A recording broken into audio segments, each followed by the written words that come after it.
chose, I'm going to take this person. But, so, and even with the end of originally from a small town, they said Driven through there a couple times. How about yourself? Back east. New York, and they came here 7 years ago. What brought you here? Family here, and going hunting and everything. All, and then, oh, it winds up coming town, school, I want to be part of this. So this would be awesome. So do you that first Wasn't that brought me out. I just do bow hunting for like a year. because I was on the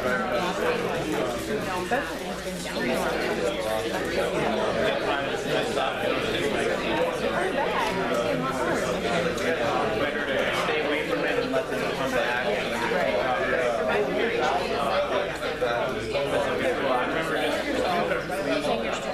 I remember just out visiting, and there was just a few years ago. Like I understand it's coming, that's why my game was but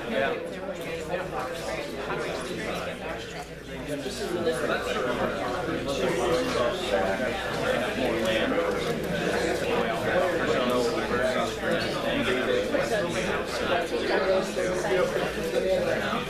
Now we start to explore some of that land. All they gotta do is that much is all the birds need. They take that away.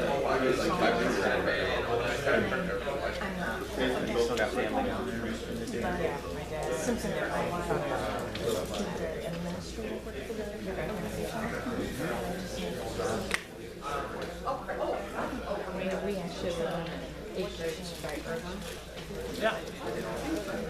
Yep. Nice. Yeah, break out of Des Moines and country living. Go home. Right before we go. Good. Yeah. Yeah, I didn't know that. We were about to go on in Van Meer.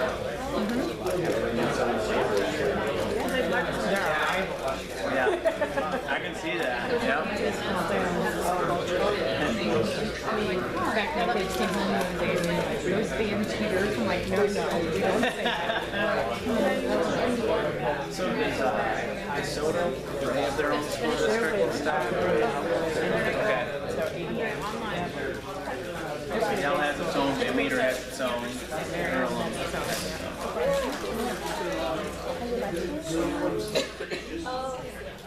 Next up is private steward. Yeah, stewards are fine.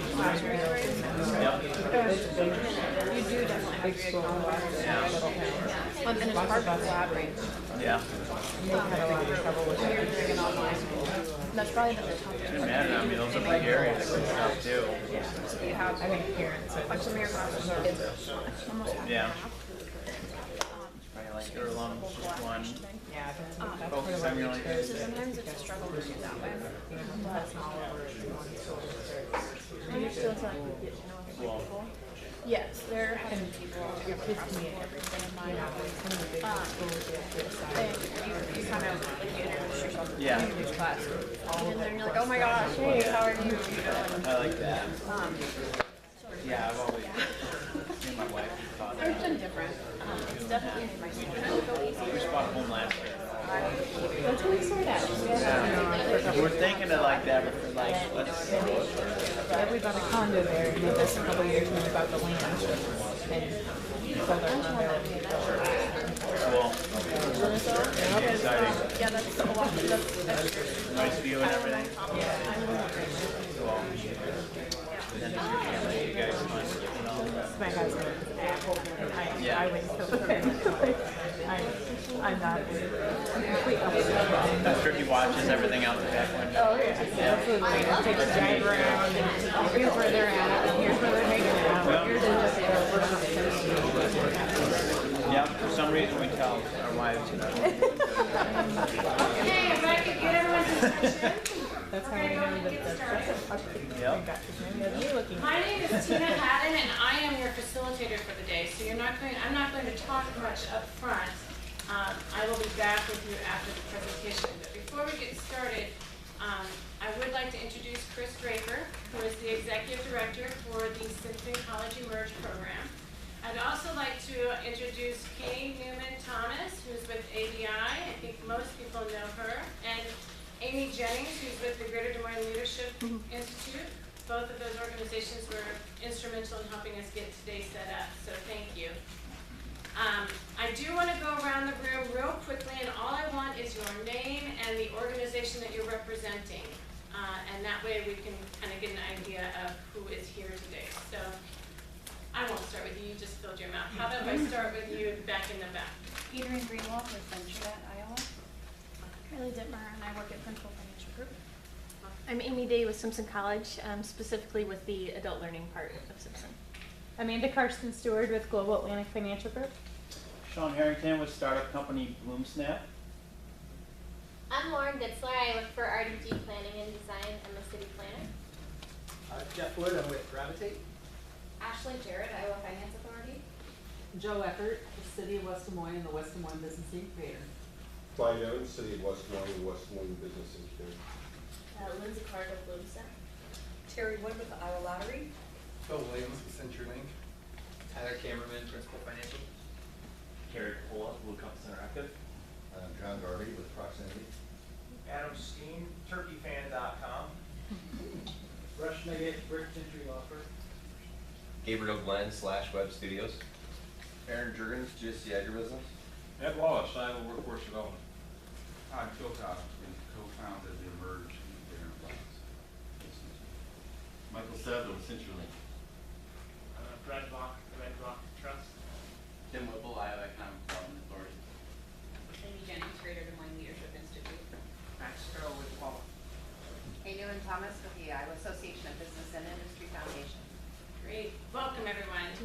Our goal today is we wanted to bring together a very wide variety group of people that we could present our launch of this new program and pick your brains. So you guys get to do a really fun thing for the next hour and use your expertise to give Chris and I feedback on the presentation, on the marketing one-pager, all of that. And as far as I'm concerned, the sky's the limit. Please, tear it apart, be kind, but positive criticism is what's going to make this a really wonderful program. So with that, I'm going to turn it over to Chris, and he's going to walk you through the presentation. Thank you very much. And Sean will attest to, I'd be a hypocrite to say always be kind, so you can be viciously tearing it apart too. It's not a problem. It's happened before. So, what the program we're setting up is a graduate offering through the Simpson Graduate and Continuing Education. It's intended for individuals who are going to be executive track individuals, probably about 35 to 45 years old, we believe, who have probably been within their company for about 10 years in the area of expertise. We believe we found a problem. However, again, at the end of the day, while the marketing is a piece that's important, if the concept is wrong, tell us. We really want to know and make sure we have the right solution, not just throwing out something that isn't used effectively. The problem that we're attempting to solve is the issue of missed opportunities in traditional company. Things that just anyone know what missed opportunity we got out of this one? Was that? The birth of the Apple operating system was Steve Jobs came and took a look at this place at Xerox, and who knew it came from Xerox now? What we want to do is avoid those missed opportunities, because no matter whether or not we're coming at it from a traditional corporate mindset or the more disruptive mindset, what we often tend to see is even if we're giving everyone a blank canvas and letting them start from scratch and go wherever we want, what we're finding a little too often is innovation tends to look a little like the exact same box packaged differently, or it's something we have no idea what box you put that in. If we're not going to get there, we're going to end up on this same cycle. We're not really truly innovating. We're just ending up with different things that cannot ever come together.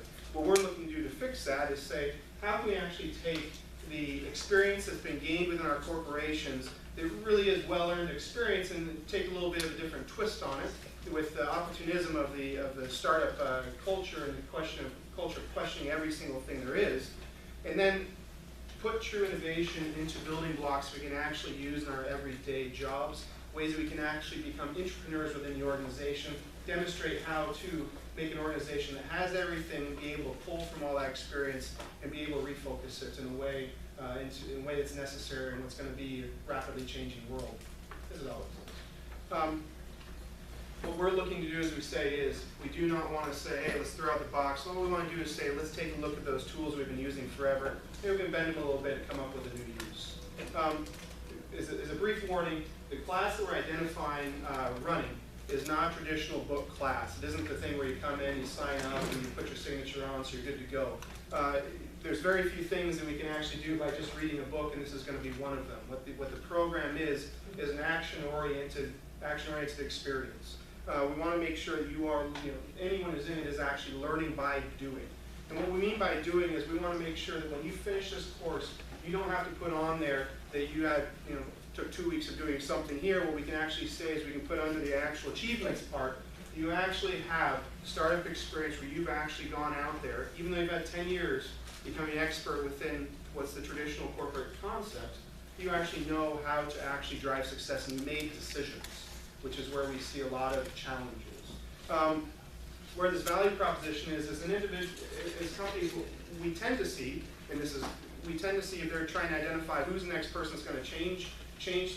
We can line them up with traditional metrics, and a lot of ways we roll the dice. What we're hoping to do there is, instead of making a $200,000 2-year experiment that won't work out, we want to make sure we're giving our best chance of finding real talent by taking through this course essentially $2,000 in 5 working days to actually allow people to actually identify and prove that they can be that individual that should be made a bet on. How it works. Essentially what we have is an area where we're focusing on 6 different main business areas. If you're someone who is a potential student, what you want to do is say, I have an area that I want to focus on. I'm a human resource professional. I've been in the business 10 to 15 years. I got executive potential in my area. What we do as far as a class with all the applicants, we build out the rest of the team. So we have a very diverse team between 3 and 4 individuals in each different focus area. Once we know what that group of professionals looks like, we partner with a startup that has a corporate-facing desire, a desire to be able to actually understand how corporations think, how they operate, how they actually can grow strong partnerships. And with that entity, they become the full team for the course of that time period. What we mean by that is how we actually get started. What are you actually doing? Once you're in that group, what happens? Within each focus area, for the period of time that you're in that program, those professionals are those experts who are augmenting that team. So if you're a human resource professional, those 3 to 4 individuals, who may be from Wellmark, from Principal, from Nationwide, from anywhere, they are now that startup's human resources team, working with that individual in that startup that's responsible for the human resources component. It may only be a small part of one person's job. Keep in mind these startups are going to be between 2 to 5 people is who we're targeting. So it may be a certain person has areas in each one of these. That's the startup culture that you'll see within being a human resource professional over 10 years. You've been placed in one area. How do we work with one person who has a lot of responsibilities? And now taking all that decade of experience you have, can we work to question everything we've got? For example, the HR realm. Why do you need 5 years experience for a certain role? Has anyone ever asked? Or do we just copy the same thing from the year before? From the year before, we've gotten 10 years of 5 years experience when we really didn't need it. By actually being part of that startup team, we can figure out which assumptions do we really need, which do we keep, and which do we throw away in the process of developing at the end. This is a solution for the startup that they can take and prove to investors, we have done our due diligence, this is how we'll grow, this is how we'll actually attack this problem smarter. If you have what we're going after, which is startups that are on verge of investment, when they ask for $1 million, the next question is, what are you going to do with it? If their answer is, we're going to hire 10 people, you say, awesome, who? Timmy, and then maybe Jim, and I don't know, Billy might be open. Yeah, we'll see, right? That isn't an investable solution. What we're building here through this process is professionals who can question everything and be entrepreneurs and innovate, and startups that actually know where they're going because they have a plan that's been guided by the wealth of experience we have within this community. Why is this difficult? What we find is, for example, in the HR realm. In the HR realm, traditionally, that individual has spent about 10 years being able to say, this is the role, these are the people I'm going after, this is the fit I need. There's ways to improve that process. However, in a global sense, our understanding is that's how we look at it. We have a wealth of opportunities. In the startup world, you've got one person maybe doing 5 roles. Or we don't even know what the 5 roles are. And we don't even know who's going to expand. We need to figure out what's the path of most profitability more than anything. That, for a lot of people, is going to be a challenge. It adds a completely different layer to how they play the game of their role. And if we're talking about our traditional corporations where the landscape is changing on us, if we can't identify the ones who can lead change past what we see in front of us, we're going to have a little bit of trouble. And we're not only going to have a little bit of trouble in the regular job, we're going to have a little bit of trouble in the class. In the class, we are going to run into a bit of conflict. A lot of what we're going to be asking is going to challenge everyone's general assumption of how they've done, in this case, human resources, for example. Looking at how do you staff, how do you scale, how does strategy matter more than process. Those are difficult. How this works is we start off by giving a toolbox of tools to use. In a lot of ways, this is a communication course more than anything. The communication theory we will be using is polarity management, identifying when both sides seem to be polar opposites. How can we actually improve both positions by looking at the world as our strengths and weaknesses in the polarity landscape. Looking at the lean business model canvas, which is right now not only gaining a lot of popularity around here for good reason, but it also has a number of other resources. For example, University of Iowa's program it's launching is a way to learn the business model canvas. So if you have a lot of startups are going through that and learning that business model canvas concept, with the last one being a gate-based analysis system, which is what VentureNet uses. VentureNet, if you aren't familiar with the state of Iowa, I think is it a 42% return, or 42% of the time the money comes back. In the startup world, that's about 3 times perfect. So we're pretty sure that model works.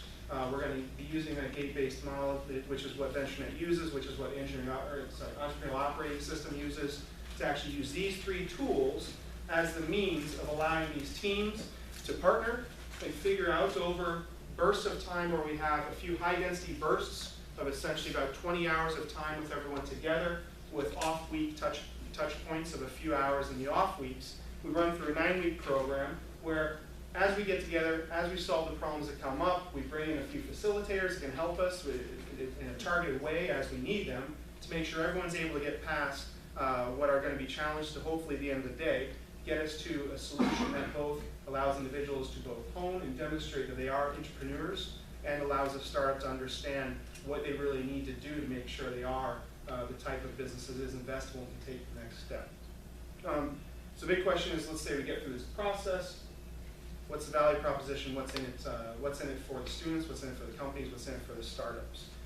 Number one, on the students who are coming into this, what we're looking at first is, can we get individuals who are willing to actually rethink why they believe everything they believe? Because until we can get that first step of what's my foundation built on, we can't get the process of figuring out what's the new house going to look like. Next is we need to understand that you're going to be coming in, even in the human resources stream, if we've got Principal, Wellmark, Nationwide, each 3 of those has a decade of expertise being expert at applying a system that may be completely different from what their compatriots are applying. They may have completely different uses, but I'll tell you what, their system works.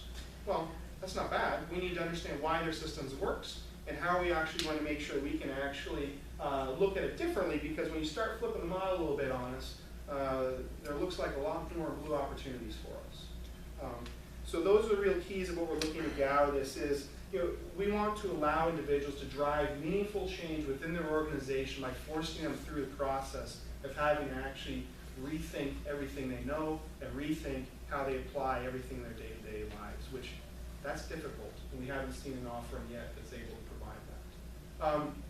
The way we're proposing, and again, keep in mind, everything here, we're pretty set on, we think we like the concept, we need to figure out how do we execute it. Right now, our proposal and how we execute it is over a 9-week course. Our reds here in this chart are our high intensive periods. Those would be a Thursday through Saturday session typically. Those would be essentially a Thursday night and all day Friday and Saturday. Our blues are an evening class, which would be a subgroup working. So HR would be focused in their group for 3 hours. Operations would be focused on their